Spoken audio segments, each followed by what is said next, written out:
So guys మనం ఎక్కడున్నామో తెలుసు కదా, రాజమండ్రిలో కోకోనట్ జ్యూస్ అని చెప్పి చాలా ఫేమస్ అంట. ఓనర్ మనతో ఉన్నారు. కొబ్బరి జ్యూస్ ఏంటండి కొత్తగా? ఇది 20 years బ్యాక్ మేము మామూలు జ్యూస్ షాప్ ఉండేది ఒకప్పుడు. జస్ట్ కొబ్బరి బండాలు అమ్మేవాళ్ళం మేము. ఒక రోజు మామూలు ఎవరో కస్టమర్ వచ్చి కోకోనట్ వాటర్ కొబ్బరి వేసి కొంచెం షుగర్ వేసి ఇమ్మని అడిగారు. ఓకే, గ్లూకోజ్ కలుపుకున్నారు. దానికి ఆఫ్ ఇచ్చి మేము ఆఫ్ తీసుకున్నాం. చాలా టేస్ట్ అనిపించింది 20 years బ్యాక్.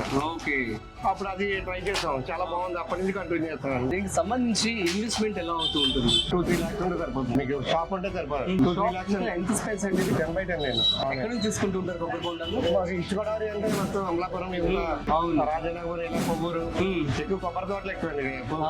కోకోనట్స్ కూడా బాగా ఫేమస్. ఇది డైరెక్ట్ రైతు ఒక రోజుకి ఎన్ని కొంటూ ఉంటారు? ఇప్పుడు సమ్మర్ లో అయితే 3-4,000 కొంటాను డైలీ. ఎంత అవుతుంది బల్క్ లో మీకు? అంటే ఒక బొండ 20 రూపీస్ కొంటాను నేను. 4,000 అయితే 80,000 అవుతుంది.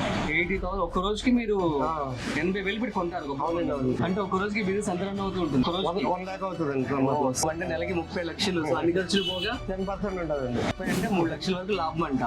అద్భుతం. సో ఏ మెటీరియల్ కావాల్సి ఉంటుంది? ఇది coconut water natural. Okay, light గా అంటే షుగర్ అండి కొంచెం. ఇది గ్లూకోన్ డి అండి, ఇది ఎనర్జీ. నెక్స్ట్ టైం ఇది కొబ్బరి అండి, జస్ట్ కొంచెం ఐస్ క్యూబ్. తర్వాత గ్రైండర్ చేసి. సో ఒక కప్పు తయారు చేయడానికి మీకు ఎంత ఖర్చు పడుతుంది? 40 రూపీస్ వస్తుంది. కానీ మీరు 50 రూపాయలు అమ్ముతున్నారు. బిజినెస్ స్టార్ట్ చేయడానికి ఏ లైసెన్సులు తీసుకున్నారు మీరు? ఫుడ్ లైసెన్స్ కావాలండి, FSSAI, మున్సిపల్ లైసెన్స్ కావాలి, లేబర్ లైసెన్స్. ఎవరైతే కొత్తగా స్టార్ట్ చేయాలనుకుంటున్నారో వాళ్ళకి మీరు ఏం చెప్తారు? ఈ కోకోనట్ జ్యూస్ చాలా మంచిదని, హెల్దీగా ఉండదు. కస్టమర్ కూడా ఒకసారి తాగితే మళ్ళీ తాగాలనిపిస్తుందండి. కోకోనట్ వాటర్, గ్లూకోన్ డి అంటే ఎవరికైనా ఇదే కదా. Coconut water natural, just Glucon D, దాని లోపల కొబ్బరి. ఎవరికైనా బాగా నచ్చుతుంది. 20 years బాగా క్లిక్ అయింది. చాలా సింపుల్. ఇది మీ ఊరిలో పోయినా పెట్టినా సరే అది ఒకసారి అలా అలవాటు చేస్తే, ట్రై చేస్తే అలవాటు అవుతుందని చెప్తాను. That's it guys. మరొక స్పెషల్ ఇంటర్వ్యూతో మళ్ళీ కలుద్దాం. చూస్తూనే ఉండండి మన channel. This is Rajeev signing off. Boss Wala.